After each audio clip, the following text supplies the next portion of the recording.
Hi, Aries! Bagong taon, unang buwan ng taon 2025, January 2025. Ito na po, ang inyong reading. Kuha lang tayo ng ilang mensaheng gabay para sa inyo, para sa mga Aries. January 2025, Happy New Year! Ito na, anong kailangan yung marinig? Message? Aries, unang buwan ng taon, January 2025, mensaheng gabay para sa mga taong ito. Kunin lang natin yung pinaka-exact advice, cut natin into 3. Aries, guidance po. Will be straightforward, kunin lang natin. Uy, sandali. Uy, sige, uy, napapa-uy. Aries, parang unang buwan ng taon, tinatawag kayo ng pahinga. Mula dito sa ilang patuloy niyong hinarap, ito holiday season, nagdaan. Siyempre, andyan yung pagiging leader nyo, pagiging boss nyo, parang kayo yung higit na hinanap, nag-asikaso, kinailangan, and this time, pinapaalalahanan kayo ng baraha, the sun, the fool, both are in reverse, na magpahinga. Recharge your energy, ayusin lang po natin ang camera. Okay, ayan. Mag-recharge, ito naman ay naipapahinga. Could be physically, mentally, emotionally. I will be honest, maaaring may pagka-low-key, okay, ng inyong mga enerhiya. Oo, since itong si Mars, astrologically, parang huhugutin natin dito si Mare, si planetang Mars. Because Mars is your planet ruler, Aries. And Mars right now is currently in retrograde phase. At kapag ito ay naka-retrograde, hindi siya ganun ka taas yung level ng energy. May pagka-low-key. Okay? So dito, take it easy. Ayan o. Sumasang-ayon ng pa-fireworks ni Mayor, i-prioritize niyo muna ang inyong mga sarili.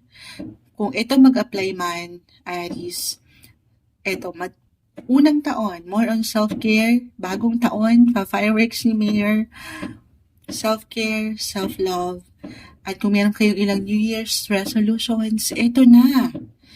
Maybe this is a sign na merong paghilom akong nakikita. Pero ito po ay unti-unti. The Three of Swords is here. Hindi siya maaaring magiging madali. Wala namang madali. Lalo pa kung you will be starting from scratch, from day one, from zero. Ayan. Pero walang imposible sa'yo. Huwag ka lang maiinip, the fool. Huwag kang magmamadali. Take everything one day, one step at a time. Okay? At isurround mo ang iyong sarili, paligiran mo ang iyong sarili ng magaganda, masasaya, para mas mapaangat yung consistency sa kung ano man gusto mong buuing pundasyon ngayong unang buwan. Dahil kung ano man ang iyong sisimulan ngayon pa lang, walang imposible sa'yo na yan ay, alam mo yun, maisakatuparan. Maging ano pa man yan, especially nga po sa aking nabanggit, hindi po isang health advisor ang Moonchild. Simpleng tarot card reader lamang po tayo. Pero meron tayong nakikitang kailangan pahilumin. Again, physically, mentally, emotionally, or even spiritually for some of you. Protection din yung aking nakikita para sa inyong mga sarili. Listen to your body, guys. Sa part na ito, tanging kailangan po ang higit na makapagsasabi. Let your intuition, kumbaga, guide you. Kasi kailangan minsan pakiramdaman kung ano ang nararamdaman talaga. Minsan binabaliwala ng ilan. Oh, bakit ako merong umangan na ganito? Hindi ko tinatamisan, Aries, at pa tayo.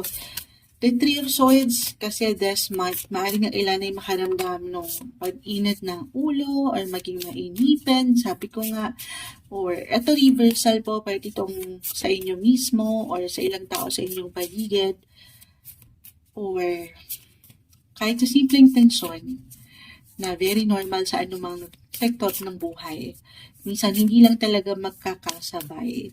So, take it easy. Don't be too hard sa inyong mga sarili. Gusto ko pang mag-add. Meron kasi isang umangat na message, January. Okay, wala pa.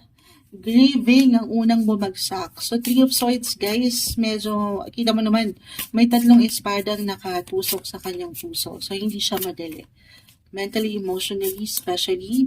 So, hindi to kailangan, sabi ko nga, it's okay to pause. If ever mag-apply ito, unang buwan pa lang, magpahilo, magpagaling. Divert your energy sa mas positibo. Wala nang bumabagsak. Kunin ko na lang to. Dreams. Hold your vision. Hold your dreams. Doon ka tumingin at hindi dito sa ilang negatibo, lalo pa kung mag-apply ito. Positive lang tayo. Ito yung umangat sa unang buwan ng taon 2025 para sa inyo, Aries.